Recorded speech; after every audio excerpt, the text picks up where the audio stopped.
Hey guys, welcome back to the kitchen. I'm Chef Dean Max. Today, a red pepper vinaigrette. It's not super simple to make, but it's fun to make and it's gonna be something to impress all of your friends. So you're gonna wanna make it and you can do it very easily. So stay with me. Click subscribe if you're not doing that already. Give me a thumbs up if you like this video and ring that bell and I'll send you new things I have coming up. So stay with me for red pepper vinaigrette.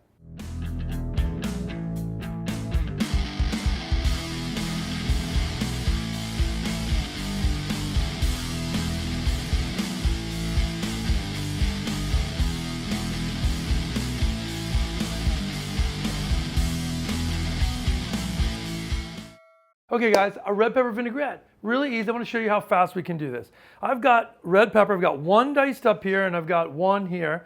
The cool thing about this, you really don't need to time this up and saute it a certain way. What we're doing is looking to kind of bring together and meld all these flavors together. Then we're going to puree them to make this vinaigrette. So I take my peppers and I cut my outside peppers. This is a great summer vinaigrette to do because it goes with a lot of different things. You could serve it with savory things like chicken, or you could do a salad with it. Either way, I love having it just as is on top of a piece of grilled chicken. You know, in the summertime with a nice tomato salad, it's beautiful. So with this, I just roughly dice these up. You can see how I'm not taking care to make these perfect. Why? We're pureeing them anyway. So that's the beauty of making stuff that's pureed. You don't actually have to worry about doing it any certain way, right?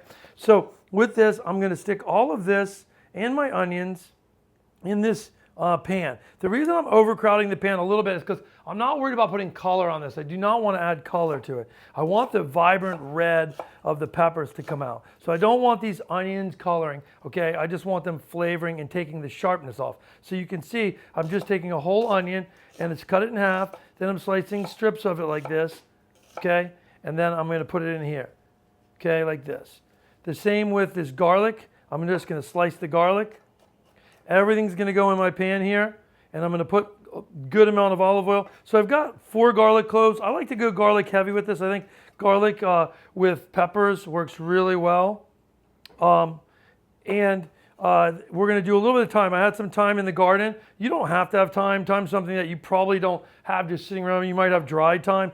Dried thyme works really good with stews and things like that. Sometimes fresh thyme works really nice with things like this. So I'm just going to take a little bit of my thyme and just chop it up, and I'll throw that in there like this. Again, it's going to get all pureed. I'm going to use one Fresno. This is called a red jalapeno or a Fresno pepper. It is hot. So what I'm going to do is, you can see I cut all around the outside. I'm not going to cut the pith of that, which is those ribbons in there, those white ribbons. I'm not going to cut the seeds. And I'm going to just mince that up like this. What that's going to do is add this spicy peppery flavor, but not overkill it with heat. So I'm not going to put any of the seeds or any of that pith from that have a lot of the spice in it into this dish. Now, that's it. At this point, I'm going to put oil, extra virgin olive oil, good couple tablespoons, and then I'm going to put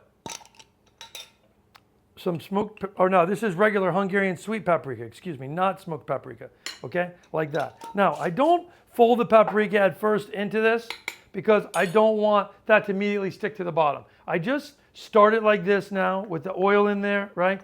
We're going to add a lot more oil later anyway, so you don't have to worry about over oiling it at this point. At this point, just put it on the stove. We're going to turn it on, and about 4 or 5 minutes, I'm going to show you what it looks like, so stay with me. Okay guys, about 4 minutes later, I'm going to pull this off so you can take a look and see what this looks like. So I'll put it on my board here, put something on it so it doesn't get hot. Now you can see the peppers, the onions have cooked together. They haven't really browned, but they've wilted down and they're releasing a lot of their water, and that's what you're looking to do. At that point, I'm going to put about probably a tablespoon and a half or two, maybe probably a good tablespoon, over a tablespoon of, probably a tablespoon and a half of honey. Your favorite honey works good. Orange honey is really nice. I've got some white balsamic here. Again, I don't want to put color on it, so I don't want to use dark balsamic. I want to use a white balsamic for kind of an acidity, that like a vinegary acidity. So I'm going to add lemon as well. And lemon and white balsamic work really well together to give us fresh acidity from citrus and then you have that white balsamic acidity. So with this, now I've added that liquid to this and that vinegar. I want to cook it just a little bit more to take away some of the harshness of the vinegar, and we'll add lemon and olive oil at the end. So now this goes back on the stove. We're going to do another minute or two, and then I'm going to show you what it looks like. So stay with me. Okay, guys, I'm done cooking this now, and you can see my peppers have really become bright here with color. This beautiful red, shining color from the red pepper. And it's got, your onions have been softened. They've bloomed all of their flavor. The garlic's been cooked, so you're not going to get that raw, harsh flavor of garlic. So all of these vegetables have been given the chance to create this melding where they come together and they blend as one.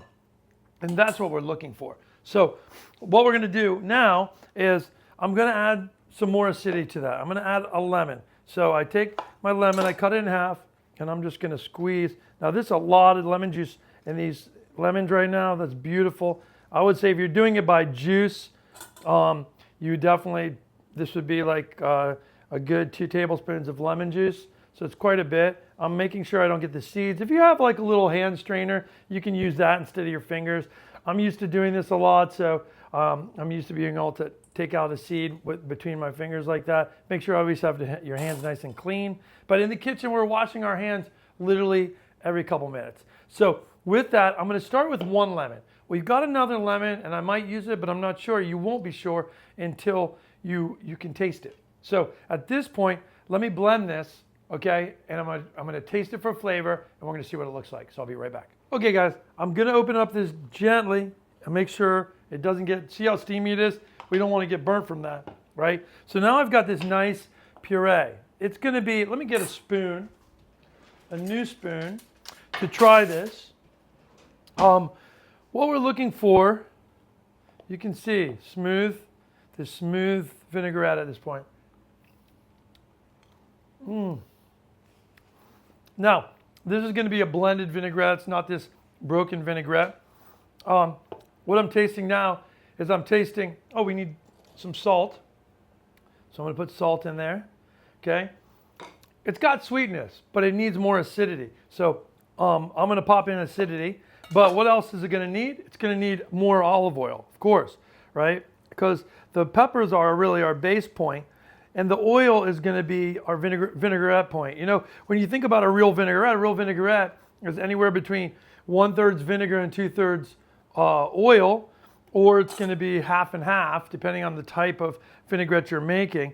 You know, if you want something that's super acidic, it's another, you know, it's a different thing. So with this, we're going to probably use at least another 1/4 cup of extra virgin olive oil. Now, because this is more of an emulsified, beautiful pepper sauce, I'm using all extra virgin olive oil. I want the pepperiness from the olive oil. Normally, if I was making just a standard vinaigrette, I would use a mixture of grapeseed oil and extra virgin olive oil. But for this, all pure extra virgin olive oil. We don't put any pepper because the olive oil is going to give us pepperiness, and so is the peppers. So that's going to get blended. We're going to try it again. Okay, this time we don't have to blend it very much, and I pop it open gentle. You can let it cool down if you want as well. It's a little bit easier to work with if you let it cool slightly. And then this is looking very smooth and nice. Wow, that's beautiful. It's got pepperiness.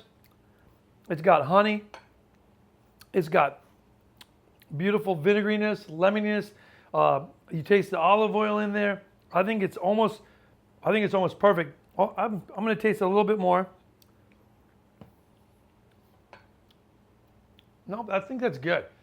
I was going to add a touch of salt, but what happens is sometimes with a sauce like this, it's really close to being perfect with the salt, and you're going to have salt on whatever you're garnishing it with and putting it with as well. So I'm going to leave it like that. So at this point, you cool this down. You put this in a jar in the fridge, and then that's it. You can make, again, it could be a salad dressing. You could toss it with romaine and different fresh vegetables. You could stick this on top of some grilled chicken. It'd be really nice with some sauteed scallops, beautiful piece of grilled swordfish. Fantastic, right? So many different uses for this sauce. put it in your fridge, have it sitting there. This will last for a couple weeks, no problem. And you know, in the summertime, it's a perfect thing. And it's cheap in the summer too, because pepper is usually on sale. So I hope you enjoy it. Give me comments down below, and I'll see you back in the kitchen soon. I'm Chef Dean Max.